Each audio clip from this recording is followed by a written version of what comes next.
Holding the line with a conservative movement. This is Stacy on the Right on Sirius XM Patriot 125.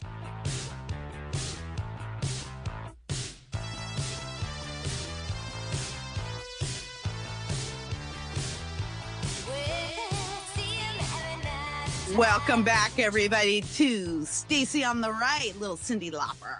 Get you in the mood. Sheba. All right. We've been talking about, are you in the mood to talk about our failing technology that is putting America's national security at risk after that, Bob? No. Well, let's talk to somebody who actually knows something about this. I have a lot of opinions, but there are people who know more than I do. I am thrilled to welcome to the show right now Dr. Eric Cole. He's the CEO of Secure Anchor. He's former CIA, and he is a cybersecurity expert. Dr. Cole, you can find him, by the way, on X at Dr. Eric with a C, Eric Cole, C-O-L-E.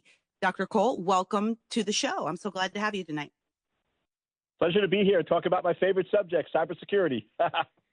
Oh, good. Okay. I love nerds. So that's fabulous. I love people who love their jobs. My favorite person in my life is my bug guy because he loves exterminating bugs and he's so passionate about it. So I love this. Well, Eric, if I may call you Eric, I'm sure you've been watching everything that's going, all of the commentary of SignalGate. My question as a layperson, as just a stay-at-home mom with a mic, is how in the hell do you accidentally add a journalist to your Signal thread? Can you give us any insight into this technology? So the reality is you don't. This wasn't an accident. This was just an oversight. It was somebody being real sloppy. Because with Signal, you have to add somebody to your device. It's not like you can look people up with Instagram or you can accidentally do something. Waltz had a direct connection that he accepted with this journalist. And for some reason, when he was replying to that text, he opened it up and added an additional person. So to me, I'm not saying it's malicious. I'm just saying people have gotten sloppy with cybersecurity. They forget how vulnerable we are, and he just made an honest mistake. And I think this is a good thing because it's going to be a wake-up call that national security advisors need to use separate secure devices, not use their public phone to talk about sensitive missions. Why is the United States government even using a commercial app like Signal? I use Signal and it's a great app, but again, I am a mother. I'm not dealing with national security issues. That I said on my podcast, Just Listen to Yourself with Kira Davis. I said on my podcast earlier today that didn't the internet was developed by the military. Doesn't our government have an intranet or their own internet to use to where why do they have to use Signal? I'm confused. So the short answer is they don't and they shouldn't. And this is one where, just being honest with you, I'm scratching my head because even in the late 90s, early 2000, when I worked for the government, we had separate secure phones that we use for doing government work. So these government officials, these generals, these high-ranking folks, they should be carrying around two devices. One that is secure and protected and only used for government communication and nothing personal, and a separate public device. The fact that they're using their public phones, using a public app, to me, it's just, we have gotten sloppy and we've forgotten how important cybersecurity is. And I think they just got a little careless, made a little mistake. And like I said, hopefully this will be a wake-up call that they'll actually switch and use their secure devices and not use their personal devices for sensitive government operations. Do you think that a large part of that has to do with the fact that so many of these people are brand new to, high-level positions? You just nailed it. These are not government-trained people. These are commercial executives.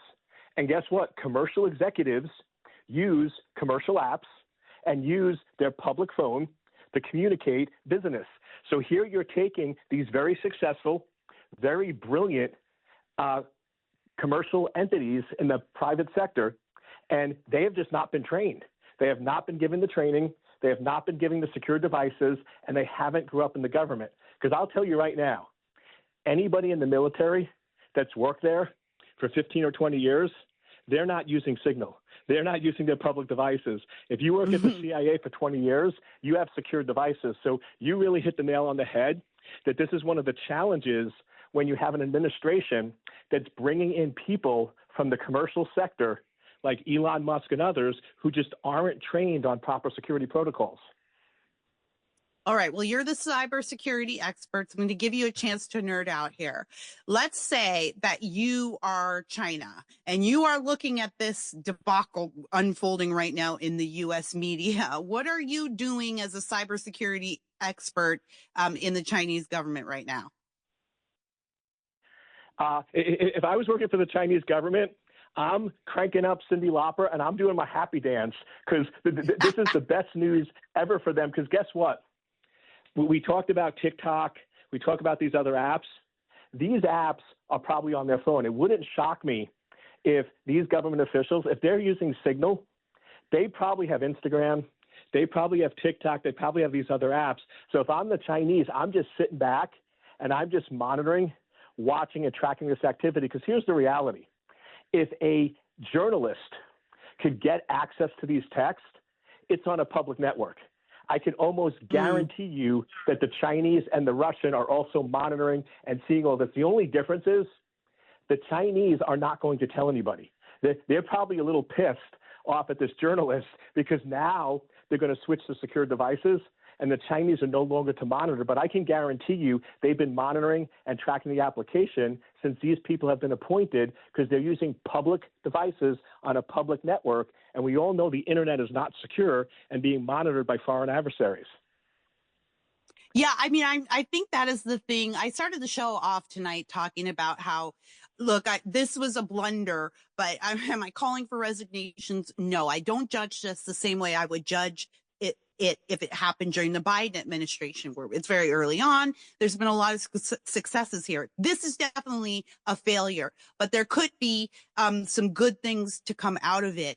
But I do think it highlights a lot of our vulnerabilities that we have left a lot of things we've gotten lazy. I think that's what happens when people get powerful. They get used to being the big guys on the block and we've gotten lazy. Where, in your estimation, where are some of the most vulnerable parts in regards to the cybersecurity sector in America right now? What should Trump be focusing on? So the biggest thing that Trump needs to be focusing on now is recognizing that he has a team that hasn't been trained on top secret government classified handling of information. Because you hit the nail on the head. If this was 3 years into the administration, everybody should have been fired because this does not happen to people that are properly trained. The reality is he brought people in. He wanted to make a big difference in 90 days. People are moving very, very quick. You're looking at this as an issue. You're looking at Elon Musk putting private servers in government areas. The reality is I think Trump needs to realize, okay, he has an amazing team, but we need to slow down. We need to put pause, and we need to put proper security measures in place. Let's go in and take 30 days and give all these government officials secure devices. Let's train them on how to use it. Let's put people through the proper security clearances and through the proper training. Because the reality is this wasn't that big a deal. It didn't interrupt operations. Nobody lost lives because of it. However, it could have and will be a lot worse if they don't actually take this seriously. So to me, this could be a good thing if they step back and realize, okay, we didn't go through the training. Let's slow down and do the proper security training that's needed to keep our systems safe and secure. Is there official training when you get into government? I don't even know how this works. I ran for school board in 2022. It's a lot different than National Security Advisor, I understand. But even just to run, one of the things I had to do was I had to go meet with the superintendent of my school district, and I got this big handbook, and it prepares you for all of the legalities of the position, what will be expected of you, how you have to conduct yourself. Here are the rules. Like, they make sure when you get on the school board that you're not learning on the job. So even when you're still running. And that was just for my little school board district. It's not that little. It's the second largest school district in California, but still, it's not as important as, let's say, Marco Rubio. Yeah. But do they have a training thing like that? Anything for government? I mean, I know this is what you're in cybersecurity. Is that something you guys do? Is there a program? I don't even know how it works. Yeah. So for normal employees that are hired and brought in through the system, there's multi-week training. When I worked for the CIA, there was 2 weeks of training, and then there was multiple months of training where we're given our devices, we're shown how to use it. So if you were hired in through the system, you would have been trained, you would have been told you can't use personal devices, you can't intermix work on your personal device, and you would have been given secure communication comms. The problem is when you have government appointees, they basically are able to get in super quick. They bypass the clearance process, they bypass the training, and they're basically given full access with little or no training. So I think that's the problem is government appointees basically don't follow the same rules as anyone else, and that's why these problems occur. So like I said, we need to step back and say, okay, I know they're important, and I know they have a critical job to do, but let's put them through the training for a week or two and get them properly trained on knowing and understanding security protocols, because like I said, you can't mix government sensitive information on public phones. That's a recipe for disaster. Yeah, no, I mean, the first thing I thought about was, the half a dozen times when I accidentally sent a text message to somebody I didn't want to, or hit reply all. We've all been there, and again, I am no one of any consequence, and even doing that has had dire consequences for me. A lot of things that I've had to walk back. So I can't even imagine being at the top level of government and mixing those two things. I wouldn't do it. I don't even trust myself to not do it. So I think it's just, you bring up a really good point, Eric. The idea that we're all really excited about these people coming in and doing all this work and digging out all of the rot, but we can't forget the process. We've come to hate the process because it's been weaponized for so long, but there is a reason why we have a process, and we've gotten away from that. Exactly. And it comes down to just simple procedures that even if you're not a government official, I urge you to think about this. I actually have multiple cell phones. I have one cell phone I only use for business, and I have another cell phone I only use for personal, because you're right. A year or two ago, I had a single device, and you know how many times I accidentally, and I'm a security person, and I know better, but I accidentally send an email to the wrong person. I accidentally sent very critical legal files to the wrong entity. I mean, that's embarrassing from a cybersecurity person. So I realize, something?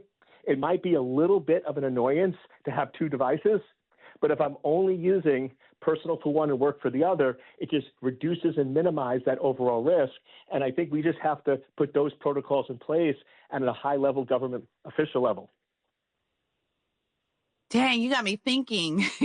You're absolutely right. Like, maybe I need to get another phone. But as a reporter, though, sometimes you do. You those communications get mixed up. And I once sent the login information for my website to a complete stranger online because I accidentally typed one letter wrong in the email. And my website happened to be one of the largest conservative websites in the country, Red State. So the entire corporation had to change all of their login information because of my one mistake. So, gosh, it can get really, I want to, before I let you go, I want to play this one clip for you because I want your response to this. I want to hear what you're the expert here.